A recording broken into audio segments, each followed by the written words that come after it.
Ал сәлеметсіздер ме, мектеп бітіруші түлектер?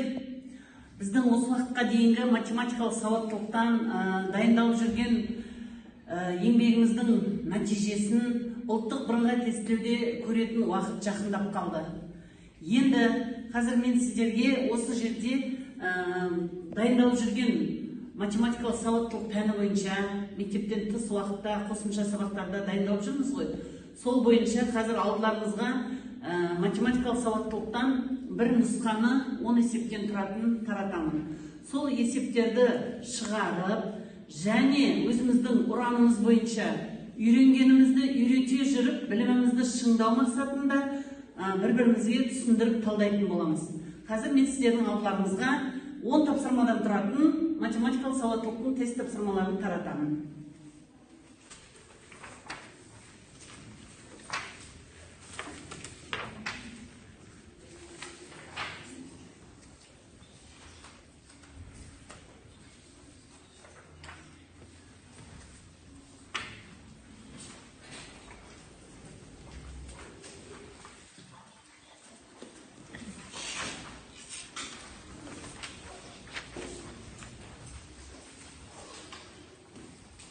Ал танысып шығайық. Алдымызда математикалық сауаттылық, яғни ұлттық бірыңғай тестілеуде кездесетін 10 тапсырмадан тұратын математикалық сауаттылықтың есептері. Танысып шығайық.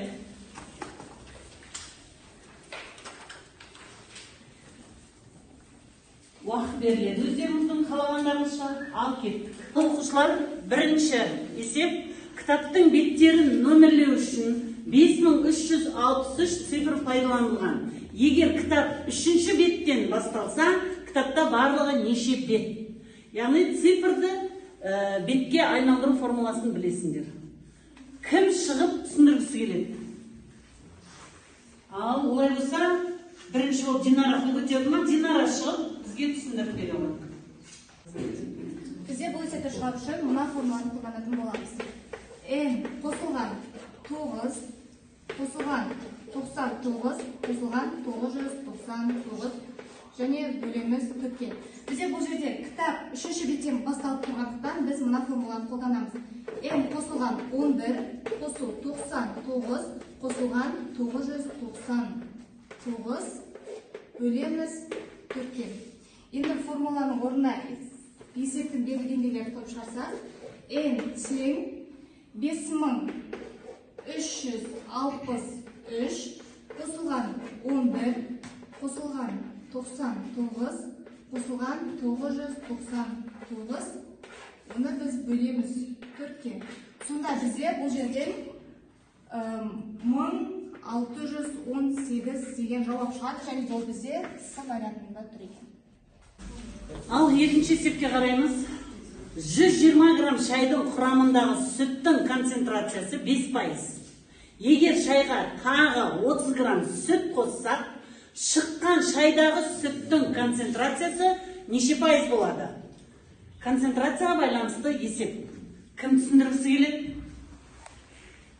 Ал Темірлан келеді.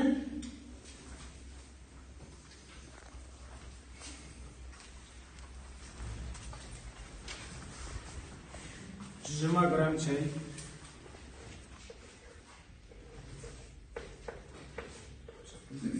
Құрамындағы сүттің концентрациясы 5%. Егер шайда тағы 30 грамм сүт қоссақ,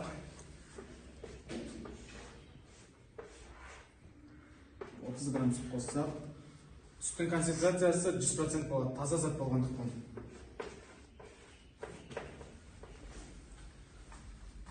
Шыққан шайдың сүттің концентрациясы неше пайыз болады?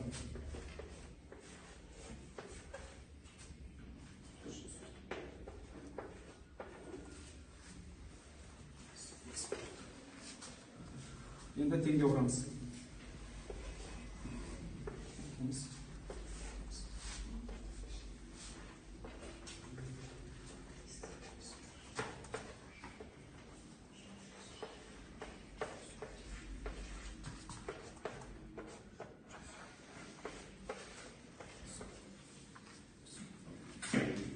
Қарапайым теңдік шешіп аяқтаймыз.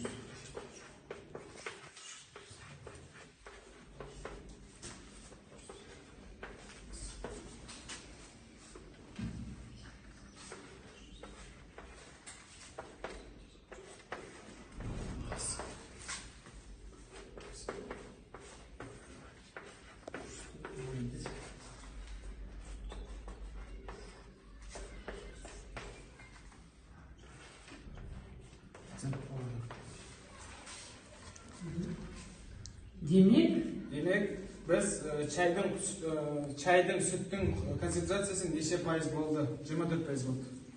Қай жауапта тұр? Е жауап. Демек, пайда болған 150 грамм шайдың құрамында 24% сүт бар екен, өте жақсы. Ал енді номері 3-ші есепке қарайық. Массасы 150 грамм, концентрациясы 40% болатын ас содасы дайындалған. Оған қанша су қосқанда концентрациясы 15% болатын ас содасының ерітіндісі алынады. Тағы да концентрацияға байланысты есеп екен. Кім шыққысы келеді? Кім көрсетеді? Назерке келе ғой.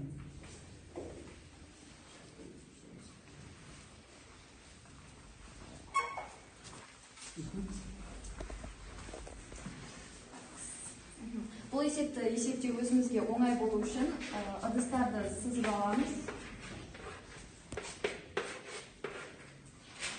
Ыдыстың ішіне пайызын, бізде 40%, массасы 150 грамм. Оған қанша су қосамыз, судың массасы белгісіз, оны X деп аламыз. Және де үшінші ыдыста 15%-лық концентрация. Оның массасы 150 қосылған X-ке тең болады. Бұл жағдайда судың концентрациясын қанша пайыз деп аламыз? Біз екі жағдайда қарастырамыз. Бірінші жағдайда егерде тұзға таза тұзды қосатын болсақ, яғни таза затты қосатын кезде әрдайым 100% деп аламыз. Ал екінші жағдайда біздің жағдай су қосатын болсақ, оны әрдайым 0% деп қарастырамыз. Енді қарапайым теңдеу құру арқылы есепті шығарамыз. 40-ты 150-ге көбейтеміз. Сонда бізде 6000, 0-ды X-қа көбейтеміз 0, тең болады. 15-ті 150-ге көбейтеміз. 2250 қосылған 15-ті X-ке көбейтеміз, 15X. Енді 6000-нан 2250-ді азайтамыз, 3750 тең болады 15X-ке. X-ті табатын болсақ, X тең болады 250-ге. Демек, бізден 150 грамм 40%-лық концентрациядан 15%-лық ас содасының концентрациясын алу үшін 250 грамм су қосу керек. Бізде А варианты дұрыс болады. Назерке, менде сұрақ бар. Сонда бізде 250 грамм ас содасы пайда болды ма? Жоқ, бұл жақта бізде 250 грамм деген ол судың массасы, ал қанша ас содасы дайындалған білу үшін 150-ге жай ғана 250-ді қосамыз, сонда бізде 400 грамм 15%-лық ас содасы дайындалады. Тамаша, жақсы. Төртінші есепке қараймыз. Суға батқан кемеден 6 қап алтын монеталар табылған. Бірінші қапта 180, екінші қапта 90, үшінші қапта 60, төртінші қапта 45 монеталар болды. Бесінші, алтыншы қаптағы монеталардың санын табу керек. Енді өздерің байқап отырсаңдар, бұл жерде бір белгілі бір заңдылық бар секілді.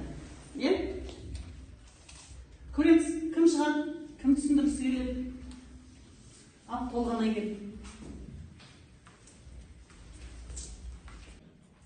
Бізде бірінші қапта 180 монета, екінші қапта 90, үшінші қапта 60, төртінші қапта 45.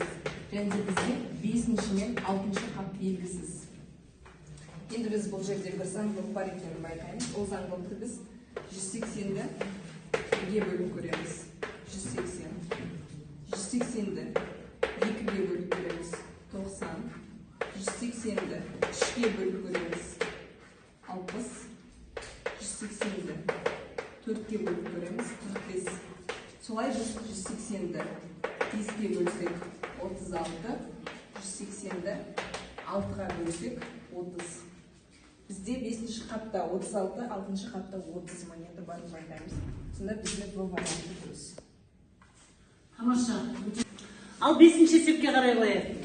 Қорадағы қояндар мен тауықтардың жалпы саны 50. Яғни қорада қояндар да бар, тауықтар да бар. Олардың жалпы саны 50. Ал аяқтарын санаған кезде, аяқтарының саны 160 болыпты. Қорада неше тауық бар? Ал Ұлжан, келе ғой. Бізде бұл есепте қояндар мен тауықтар берілген. Біз тауықты X деп алсақ, қоянды Y деп аламыз. Бізде айтады бұл жерде қояндар мен тауықтардың қосындысы жалпы саны 50 дейді, ал аяқтардың қосындысы 160 дейді. Бізде тауықта 2 аяқ болса, ал қоянда 4 аяқ. Жалпы қосындылары 160 болады. Сонда бізде 2 айнымалысы бар теңдеу шығады. Біз бұл жерде бірінші теңдеуді 4-ке көбейтіп жібереміз. Сонда бізде 4x қосылған 4y тең 200 болады. Ал екінші теңдеуді өз қалпында жазамыз. 2x қосылған 4y тең 160. Сонда бізде бұл жерде азайту амалын орындаймыз. 4x-тен 2x азайтамыз 2x. 4y-тен 4y азайтсақ 0 болады. 200-ден 160 азайтсақ 40 болады. Сонда бізде x-іміз тең 20-ға тең. Сонда бізде жалпы тауықтардың саны 20 екен. Сұрақтарыңыз бар ма? Сонда қояндардың саны неше болды? Жақсы сұрақ. Біз қояндардың санын тура осы мәтіннен бірге табамыз. Бізде бұл жерде қояндардың санын табу үшін мынаяқтағы x-тің орнына бізде тауық қой, тауық 20, сол x-тің орнына 20 қоясыздар, бізде сонда қояндардың саны 30 шығады. Өте жақсы. Номер 6-шы есепке қараймыз. Мекеме қызметкерлерінің 24-і ағылшын тілін біледі, 15-і неміс тілін біледі, 14-і француз тілін біледі екен. 6-ы ағылшын және неміс тілін біледі. 5-еуі ағылшын және француз тілін біледі. Ал 4-еуі неміс және француз тілдерін біледі. Ал 3-еуі 3 тілді де біледі. Яғни неміс, ағылшын, француз тілін. Мекемедегі кез келген қызметкер қандай да бір шет тілін біледі. Есептің берілгеніне еніп тұр. Мекемеде барлығы неше қызметкер бар? Ал кім шықсы келеді? Аяғын. Біз бұл есепті шығармас бұрын бірінші есептің берілгенін жазып алайық.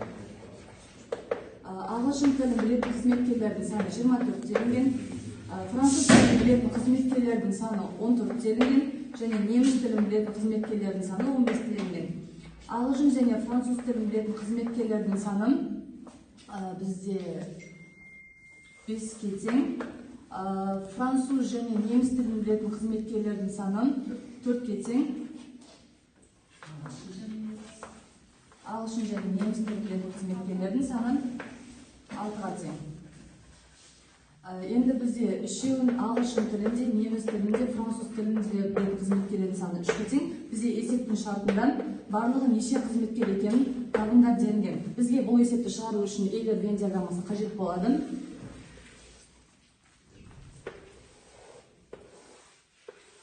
Эйлер Вен диаграммасын сызып, бұл жаққа ағылшын, неміс, француз тіл белгілеп аламыз.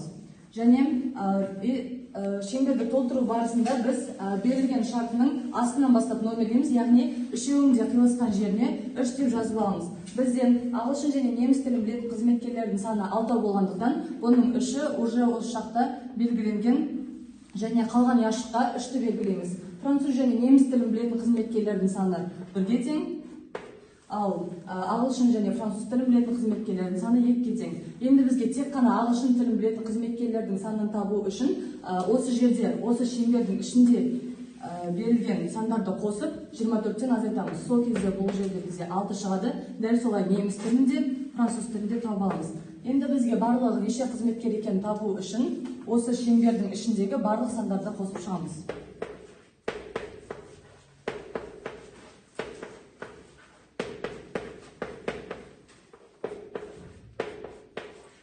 Сонда бізде 40 деген жауап шығады. Ол жауап бізде д нұсқасында белгіленген. Тамаша. Осы жерде менде саған сұрақ аяғым. Неге неміс пен француз тілін білетін оқушылардың саны, қызметкерлердің саны 4-еу дедің, неліктен мына жерге 1-еу жаздық? Себебі бұл жерде екі қызметкердің де шеңбері осы жақта тоғысқандықтан, екеуінің қиылысқан жері осы жер, ал бұның ортақ қосылыс, яғни 3-ке тең болды. Тек неміс пен француз білетіндердің саны 1-ге тең. Жақсы, тамаша. Номер 7-ші есеп. Шеңбер бойында орналасқан 8 нүктеден төбелері осы нүктелер болатын неше 5 бұрыш жасауға болады? Ал, кім шықсы келеді? Бекжан, келе ғой. Шеңбер бойында орналасқан 8 нүктеден төбелері осы нүктелер болатын неше 5 бұрыш жасауға болады? Мен оны теру формуласымен шығарамын. 8 факториал бөлінген 8 азайтылған 5 факториал көбейтілген 5 факториал. Сонда бізде жауабы 56 болады екен. Бұл бізде В вариантынан тұр. 8-ші есепке қараймыз. Ұлы, қызы, анасы үшеуі бірнеше теңге жұмсаған. Үшеуі бірігіп жұмсаған. Ұлы мен анасы 320 теңге жұмсады. Ұлы мен қызы 250 теңге жұмсады. Ал қызы мен анасы 200 теңге жұмсаған. Сонда барлығы қанша теңге жұмсалған? Кім шыққысы келеді? Ал, Толғанай. Біз бұл есеп шығару үшін ұлының ақшасын X деп белгілейміз. Қыздың жұмсаған ақшасын Y деп белгілейміз, анасы жұмсаған ақшасын Z деп белгілейміз. Енді теңгелер жүйесін құрамыз. Яғни бізде анасы мен ұлы жұмсаған ақша 320 теңге, ұлы мен қызы жұмсаған ақша 250 теңге, және қызы мен анасы жұмсаған ақша 200 теңге. Теңгелер жүйесін шешеміз. Бұл жақта бәрін бір-біріне қосамыз. Сонда бізде 2x плюс 2y плюс 2z шығады. Наны қосқан кезде барлық ақшаны қосқан кезде 770 теңге шығады. Енді бізге барлығы үшеуі қосылып қанша ақша жұмсаған табу үшін 2-ке бөле саламыз. Сонда бізде x плюс y плюс z тең 385. Бізде бұл вариантында тұр. Яғни бізде ұлы, анасы, қызы бәрі бірге 385 теңге жаратқан. Жақсы. Балалар, қараймыз. Номер 9-шы. 1 бөлу 2 миллион 500 мың масштабымен берілген картада екі қаланың арақашықтығы 6 сантиметр болса, жер бетіндегі осы екі қаланың арақашықтығы қандай? Біз білеміз, масштабты пайдалануды білеміз, Кім түсіндіреді? Келе аяуым.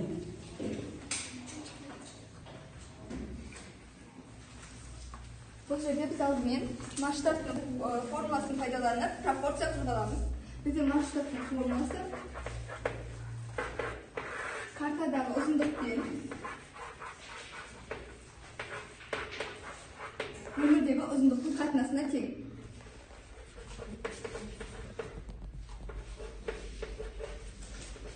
Осы жерде бізде картадағы ұзындық, бізде масштаб 1 бөлінген 2 миллион 500 мыңға тең. Ал бізде картадағы ұзындық 6 сантиметрге тең. Ал біз жер бетіндегі ұзындықты табу үшін біз оны x деп аламыз. Және осы жерде біз x-ті табатын болсақ 2 миллион 500 мың көбейтеміз 6-ға, бөлеміз 1-ге. Осы жерде бізде мәні 15 миллионға тең болады. Ол бізде сантиметрмен берілгендіктен, біз оны километрге айналдыратын болсақ, 150 километрге тең болады. Сонда жауабы бізде С вариантында берілген. Жақсы. Демек, екі қаланың арақашықтығы 150 километр. Тамаша. Ал енді балалар, соңғы есеп 10-шы. Уақыт 17:30-да сағаттық тіл мен минуттық тілдің арасындағы бұрыш неге тең? Біз бұндай есептер шығардық. Минут пен сағаттың арасындағы бұрышты есептейтін өзі формула бар. Есіңізде бар ма? Кәне, кім шығарып көрсетеді? Мағжан. Біз бұл есепті мынадай формуланы шығарамыз.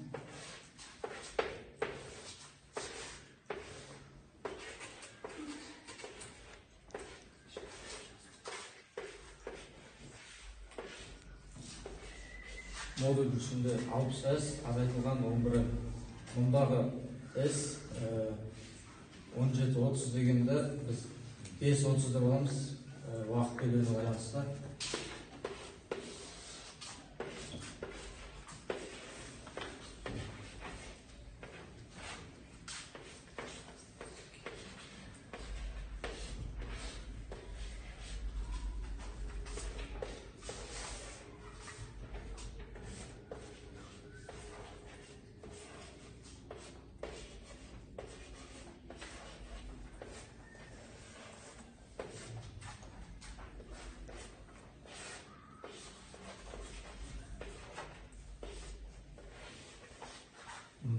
минус 30 шығады. Модульдің ішінде минустан шықпайды, сондықтан 15 деген жауап шығады. Мұндағы бұл вариантына. Жақсы, тамаша. Бізде мына жердегі формула, яғни альфа бұрышы 60s минус 11m бөлінген 2. Барлығы жақсы, бірақ кішкентай жазсаң да болады неде? 15 градус. Біз мына жердегі формуланы есімізге сақтап алуымыз керек. 17:30 деп жазғанмен сағатта біз S-дің орнына 17 қойған жоқпыз. 5-ті қойдық. Демек біз сағаттың қалай жазылу керек екенін білуіміз керек екен. Жақсы, тамаша. Ал мектеп бітіруші түлектер, бүгінгі біздің мектептен тыс уақытта өткізген математикалық сауаттылыққа дайындық сабағымызда талданған есептерді бүгін барлығымыз жақсы түсіндік деп ойлаймын. Біздің бүгінгі ұранымызды өздерінің бағана сабақтың басында айтып кеттім. Үйренгенімізді үйрете отырып білімімізді шыңдау. Яғни бүгінгі сабақта алынған әрбір есептегі айтылған формулалар, айтылған талдаулардың барлығын өздерінің ұлттық бірыңғай тестілеуде математикалық сауаттылық есептерін шығаруда пайдаланады деген үміттемін. Кішкене болса да көмегіміз тиді деп ойлаймын. Біздің осы сабағымызды көрген әрбір мектеп бітіруші түлекке сәттілік тілей отырып, тура осы есептер немесе осы есептерге ұқсас есептер келіп, ұлттық бірыңғай тестілеуде математикалық сауаттылықтан 10-да 10 алуға шын жүректен тілектеспін. Сабақ аяқталды. Рахмет көп.